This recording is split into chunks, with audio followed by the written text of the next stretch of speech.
Right ఇక విజయవాడలో ఒక జల ప్రళయం అయితే మనం చూసాం. దాదాపుగా కృష్ణానదికి 11 లక్షల క్యూసెక్కుల వరద వచ్చినటువంటి దృశ్యం కనిపించింది. కొన్ని దశాబ్దాల క్రితం దానికి వరద వచ్చినటువంటి పరిస్థితి కనిపించింది. ఇంత పెద్ద ఎత్తున ఇన్ని లక్షల క్యూసెక్కుల వరద అప్పుడు రావడం జరిగింది. సో ఇప్పుడు మళ్ళీ ఆ తర్వాత ఇప్పుడు 11 లక్షల క్యూసెక్కుల వరదతో ఒకవైపు బుడమేరు వాగు కూడా పొంగడం, మరోవైపు విజయవాడలో ఉన్నటువంటి చాలా ప్రాంతాలు కూడా గత కొద్ది రోజులుగా నీట మునిగినటువంటి పరిస్థితి కనిపించింది. ఈ నేపథ్యంలో అదేవిధంగా కూడా ఇటు ప్రకాశం బ్యారేజీకి అంటే ఏదైతే ఈ వరద ప్రవాహంలో ఒక 4 బోట్లు అయితే కొట్టుకొని రావడం జరిగింది. సో దీని మీద చాలా అనుమానాలు అయితే వ్యక్తమైనటువంటి పరిస్థితి కనిపించింది. ఈ 4 బోట్లకు కూడా ఒకే గొలుసు కట్టేసి ఉన్నటువంటి పరిస్థితి కనిపించింది. ఇంత పెద్ద ఎత్తున వరదలు వస్తున్న నేపథ్యంలో కూడా దాన్ని లంగరు వేసిన సమయంలో కూడా ఒక ప్లాస్టిక్ అంటే మామూలు తాడుతో వాటిని లంగరు వేసిన పరిస్థితి కనిపించింది. నేపథ్యంలో అవి కొట్టుకొని ఈ ప్రకాశం బ్యారేజ్ వైపుకు వచ్చి బ్యారేజీని ఢీకొట్టినటువంటి పరిస్థితి కనిపించింది. సో ఈ నేపథ్యంలో ప్రభుత్వం కూడా వెంటనే దీనికి సంబంధించినటువంటి ఎంక్వైరీలు కూడా మొదలుపెట్టడం జరిగింది.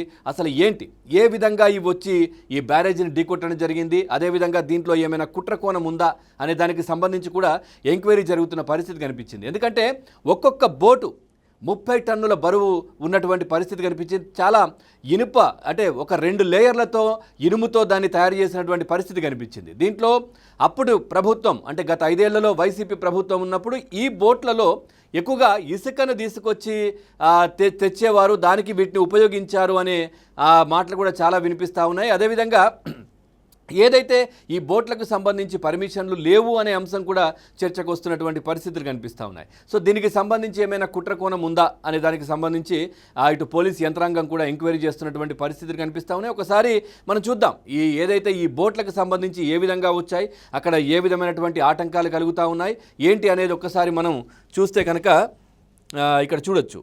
సో ఈ బోటు దృశ్యాలు ఇక్కడ మనం చూస్తూ ఉన్నాం. దాదాపుగా 30 టన్నుల బరువు ఉన్నటువంటి ఒక్కొక్క బోటు ఒక 4 బోట్లు రావడం జరిగింది. 3 బోట్లు మాత్రం పైకి కనిపిస్తూ ఉన్నాయి. ఒక బోటు లోపలికి ఇరుక్కున్నటువంటి పరిస్థితి కూడా అక్కడ ఉన్న పరిస్థితి మనం చూస్తూ ఉన్నాం. చాలా పెద్ద పెద్ద బోట్లు కూడా ఈ కృష్ణానదికి సంబంధించినటువంటి ప్రకాశం బ్యారేజ్కి వచ్చి ఢీకొట్టాయి. దీంట్లో ఒక 2 ఛానళ్ళు కూడా ఇబ్బంది కలిగినటువంటి పరిస్థితి, అక్కడ విరిగినటువంటి పరిస్థితి కనిపించింది. ఆ తర్వాత వెంటనే ప్రభుత్వం కూడా యుద్ధ ప్రాతిపదికన దానికి సంబంధించినటువంటి మరమ్మతులు కూడా చేయించడం జరిగింది. ఒక పెను ప్రమాదం అయితే తప్పింది అని అనుకోవచ్చు. మనం చూస్తూ ఉన్నాం చాలా పెద్ద బోట్లు, చాలా పెద్ద విశాలమైనటువంటి బోట్లు, ఒక 4 బోట్లు వచ్చి గుద్దుకున్నటువంటి పరిస్థితి. దానికి థిక్నెస్ కూడా ఈ ఐరన్కి సంబంధించి థిక్నెస్ కూడా చాలా ఎక్కువగా ఉంది. ఇవి చాలా పెద్ద ఎత్తున ఇసుకను కూడా తరలించేటటువంటి బోట్లు అనే అంశం కూడా మనకు తెలుస్తూ ఉంది. సో మనం చూడొచ్చు, ఇదే కనుక ఒక పెద్ద ప్రమాదం జరిగి ఉంటే కనుక చాలా ప్రమాద తీవ్రత చాలా తీవ్రంగా ఉండేది. ఒకవేళ ఈ బ్యారేజీకి సంబంధించి ఏదైనా డ్యామేజ్ జరిగితే కనుక పూర్తిగా విజయవాడని ఇంకా మనం ఊహించుకోలేము, అంత పెద్ద ప్రమాదం జరిగేది అని ఇటు పోలీస్ వర్గాలు కావచ్చు, లేదంటే ఈ డ్యామ్ సేఫ్టీ అధికారులు కూడా చాలామంది మాట్లాడుతున్నటువంటి పరిస్థితులు కనిపిస్తూ ఉన్నాయి. చూసుకోవచ్చు, దీనికి సంబంధించినటువంటి యుద్ధ ప్రాతిపదికన చర్యలు అయితే కొనసాగుతూ ఉన్నాయి. ఈ బోట్లను కట్టర్ల ద్వారా కట్ చేసి బయటకు తీసే ప్రయత్నం చేస్తూ ఉన్నారు. ఇప్పటికీ కూడా చాలా ఇబ్బందికర పరిస్థితులు అవి బయటకు తీసుకురావడానికి జరుగుతున్న పరిస్థితులు అయితే కనిపిస్తూ ఉన్నాయి. ఇప్పటికీ ఒక 2 బోట్లను అయితే 2గా విడగొట్టి అంటే కట్టర్ల ద్వారా కట్ చేసి వాటిని బయటకు తీసుకొస్తున్నటువంటి దృశ్యాలు అయితే మనం చూసాం గతంలో. సో ఇప్పుడు ప్రస్తుతం అంటే నీటిలోకి వెళ్ళి కట్ చేయాల్సినటువంటి పరిస్థితి కనిపిస్తూ ఉంది. ఎందుకంటే ఇవి పూర్తిగా పైకి లాగడం చాలా ఇబ్బందికరంగా మారింది. పూర్తిగా నీళ్లు కూడా దాంట్లో నిండిపోయాయి. చాలా ఆల్రెడీ అవి ఒక 30 టన్నుల బరువు ఉన్నటువంటి ఈ బోట్లు కాబట్టి మళ్ళీ దాంట్లో కూడా నీళ్లు కూడా చేరున్నాయి కాబట్టి వాటిని బయటకు తీయడం చాలా ఇబ్బందికరంగా మారింది. నేపథ్యంలో కట్టర్ల ద్వారా కట్ చేసే ప్రయత్నం కూడా జరిగింది. సో నీటి లోపలికి వెళ్ళి కట్ చేయాలి అని అంటే దాదాపుగా 1 గంట మాత్రమే పనిచేసే పరిస్థితి కనిపించింది. ఎందుకంటే ఆ కటింగ్ చేసే వాళ్ళకు కావచ్చు, లేదంటే అక్కడ పనిచేస్తున్నటువంటి కార్మికులకు చాలా ఇబ్బందికర పరిస్థితి, వెళ్ళి కట్ చేయలేకపోతున్నారని కూడా తెలుస్తూ ఉంది. చూస్తూ ఉన్నాం బ్యారేజీకి సంబంధించినటువంటి దృశ్యాలు మనం చూడొచ్చు. సో పూర్తిగా కూడా మొన్న బుడమేరు వాగు పొంగడం కావచ్చు, దాదాపుగా 11 లక్షలకు పైన క్యూసెక్కుల వరద కూడా కృష్ణానదికి వచ్చిన నేపథ్యంలో కూడా పూర్తిగా బ్యారేజ్ ఏ విధంగా అయిందో మనం చూస్తూ ఉన్నాం. ఇక్కడ అక్కడ ఉన్నటువంటి కార్మికులు, అధికారులు అందరూ పనిచేస్తూ చూస్తూ ఉన్నాం. జేసీబీలతో పాటు వాటిని మొత్తం పైకి లాగే ప్రయత్నం చేస్తూ ఉన్నారు. రేయింబవళ్ళు కష్టపడుతున్నటువంటి పరిస్థితి కనిపిస్తూ ఉంది. ఈ బోట్లను కూడా కట్ చేసి బయటకు తీసే ప్రయత్నం చేస్తూ ఉన్నారు. ఇప్పటికి కూడా ఒక 2 బోట్లను అయితే బయటకు తీసినటువంటి పరిస్థితి కనిపిస్తోంది. అధికారులు కూడా వాటికి సంబంధించిన చర్యలు తీసుకుంటా ఉన్నారు. ఇటు కాకినాడకు సంబంధించి కావచ్చు, వైజాగ్కి సంబంధించి కావచ్చు. ఈ బోట్లు అంటే ఒకవేళ మునిగిపోయినటువంటి బోట్లను వెలికి తీసే టీమ్స్ చాలా వరకు ఉన్నాయి. వాళ్ళని తీసుకొని వచ్చి బయటకు తీయించే ప్రయత్నం చేస్తూ ఉన్నారు. సో గజ ఈతగాలు కూడా అక్కడ పనిచేస్తున్న పరిస్థితులు, చాలామంది అక్కడ ఈ రెస్క్యూ ఆపరేషన్లో కూడా పనిచేస్తున్నటువంటి పరిస్థితి. సో ఒకవేళ ప్రమాద తీవ్రత మాత్రం ఊహించుకునే దానికంటే కూడా ఎక్కువగా ఉండేది. ఒకవేళ బోట్లు వల్ల ఏదైనా ప్రమాదం జరిగితే ప్రమాద తీవ్రతకు మాత్రం చాలా తక్కువగా ఉన్నప్పటికీ కూడా చాలా భయంకరమైనటువంటి సిచ్యువేషన్ను ఎదుర్కోవాల్సి వచ్చేది అని చాలామంది చెప్తా ఉన్నారు. చూస్తూ ఉన్నాం, బోట్లని 2గా చీల్చే ప్రయత్నం కూడా చేస్తూ ఉన్నారు.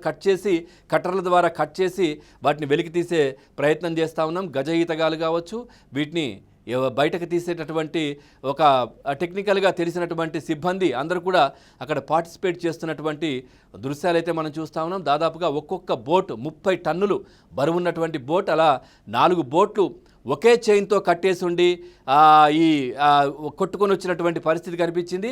సో వీటిని లంగరేసినటువంటి వైర్ ఏదైతే దానికి సంబంధించినటువంటి తాడు ఉంటుందో అది చాలా పకడ్బందీగా పటిష్టంగా ఉండాలి. కానీ ఒక నామమాత్రం అంటే మామూలు వైర్తో, మామూలు ఒక తాడుతో, ప్లాస్టిక్ తాడుతో కట్టేశారని కూడా తెలుస్తూ ఉంది ఇన్వెస్టిగేషన్లో. సో దీంట్లో ఏమైనా కుట్రకోణం ఉందా అనే దానికి సంబంధించి కూడా ఎంక్వైరీ జరుగుతున్నటువంటి పరిస్థితి అయితే కనిపిస్తూ ఉంది. అదేవిధంగా ఏదైతే ఇప్పుడు మనం చూసామో దీనికి సంబంధించి సోషల్ మీడియాలో కూడా ఒక ప్రచారం జరుగుతోంది. సోషల్ మీడియాలో ఒకవేళ ఈ బోట్లు కనుక అదే స్పీడ్తో, ఒకవేళ ప్రమాదవశాత్తు అదే స్పీడ్తో, ఇప్పుడు నిజంగా చెప్పాలంటే ప్రమాద తీవ్రత తగ్గింది బోట్లు ఢీకొన్నప్పటికీ కూడా, కానీ ఒకవేళ ఇవి ఖచ్చితంగా అనుకున్న టార్గెట్ను తగిలి ఉంటే కనుక ఈ ప్రమాద తీవ్రతను ఊహించలేము. విజయవాడను ఇంకా ఊహించే పరిస్థితి కనిపించేది కాదు. ప్రకాశం బ్యారేజ్ చాలా ఇబ్బందికర పరిస్థితులు ఎదుర్కొనేది, డ్యామేజ్ అయ్యేది. ఒకవేళ ఎంతటి ప్రమాదం జరుగుతుందో అసలు చెప్పలేము అని కూడా చాలామంది విశ్లేషకులు మాట్లాడుతున్నారు. ఒకసారి దీనికి సంబంధించినటువంటి ఒక గ్రాఫిక్స్ చేసినటువంటి ఒక వీడియో కూడా సోషల్ మీడియాలో వైరల్ అవుతోంది. దీనికి సంబంధించి ఒకసారి మనం చూసే ప్రయత్నం చేద్దాం. ఒకవేళ ఈ ప్రమాద తీవ్రతకు సంబంధించి ఏ విధంగా ఉండేది, ఈ బోటు ఢీకొంటే అనే దానికి సంబంధించి మనం ఒకసారి వీడియో చూసే ప్రయత్నం చూస్తూ ఉన్నాం. మన గ్రాఫిక్స్కి సంబంధించినటువంటి ఒక వీడియో కూడా, బోట్లు వెళ్తూ ఉన్నాయి. బోట్లు వెళ్ళి 11 లక్షల క్యూసెక్ల వరదలో బోట్లు 5 బోట్లు వెళ్తున్నటువంటి దృశ్యాలు మనం చూస్తూ ఉన్నాం. ప్రమాద తీవ్రత చూడొచ్చు. 5 బోట్లు కనుక ఒకటేసారి అక్కడ గుద్దుతే కనుక ప్రకాశం బ్యారేజీ పరిస్థితి ఏ విధంగా ఉందో మనం చూస్తా ఉన్నాం. ఈ విధంగా డ్యామేజ్ అయ్యేది. పూర్తిగా నీళ్లు విజయవాడను ఒక తుడిచిపెట్టుకుపోయే పరిస్థితి కనిపించేది. విజయవాడను పూర్తిగా నామరూపాలు లేకుండా ఏ విధంగా విజయవాడ ప్రజలు కావచ్చు, విజయవాడకు సంబంధించినటువంటి మొత్తం కూడా ఏ విధంగా వెళ్తుంది అనేది మనం ఇక్కడ చూస్తూ ఉన్నాం. ఒకవేళ ప్రమాదం తీవ్రత ఆ విధంగా జరిగి ఉంటే కనుక ఎంతటి ఒక భయంకర పరిస్థితి కనిపించేదో మనం చూస్తూ ఉన్నాం. ప్రకాశం బ్యారేజీ విరిగిపోతున్న దృశ్యాలు కావచ్చు, జల ప్రళయం అని చెప్పుకోవచ్చు. పూర్తిగా విజయవాడ ముంచెత్తేటటువంటి పరిస్థితి కనిపించేది. సో విజయవాడ మొత్తం కూడా నీటిలో మునిగిపోయే పరిస్థితి ఉండేది. ప్రమాద తీవ్రత తగ్గింది, కానీ ఈ విధమైనటువంటి పరిస్థితి ఏర్పడేది. ఎందుకంటే ఒక్కొక్క బోటు 30 టన్నుల బరువున్నటువంటి బోట్లు, 5 బోట్లు వచ్చినటువంటి పరిస్థితి. ఈ బోట్లు కనుక గుద్దుతే కనుక ప్రమాద తీవ్రత ఎలా ఉండేదో ఒకవేళ మనం చూస్తూ ఉన్నాం. ఆ 11 లక్షల క్యూసెక్కుల వరదలో ఇవి కొట్టుకొచ్చి గుద్దుతే కనుక, ఆల్రెడీ గుద్దింది కానీ ఇంత పెద్ద ప్రమాదం జరగలేదు. కానీ ఒకవేళ జరిగి ఉంటే కనుక ఎంత పెద్ద ప్రళయం సంభవించేది విజయవాడకు అనేది మనం ఇక్కడ చూస్తూ ఉన్నాం. దీనికి సంబంధించి ఖచ్చితంగా ఏదో కుట్రకోణం ఉంది, దీన్ని వెలికి తీస్తామంటూ కూడా పోలీసు యంత్రాంగం కూడా పనిచేస్తున్న పరిస్థితులు.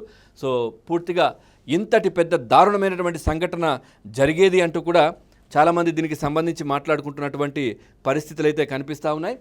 దీంట్లో కుట్రకోణం ఉందా, అసలు ఏంటి, ఎవరు పంపించారు, ఎవరు వదిలారు వీటిని అనేది మాత్రం చాలా ఒక చర్చ జరుగుతున్నటువంటి పరిస్థితి కనిపిస్తోంది. ఈ వీడియో మాత్రం సోషల్ మీడియాలో చాలా వైరల్ అవుతోంది.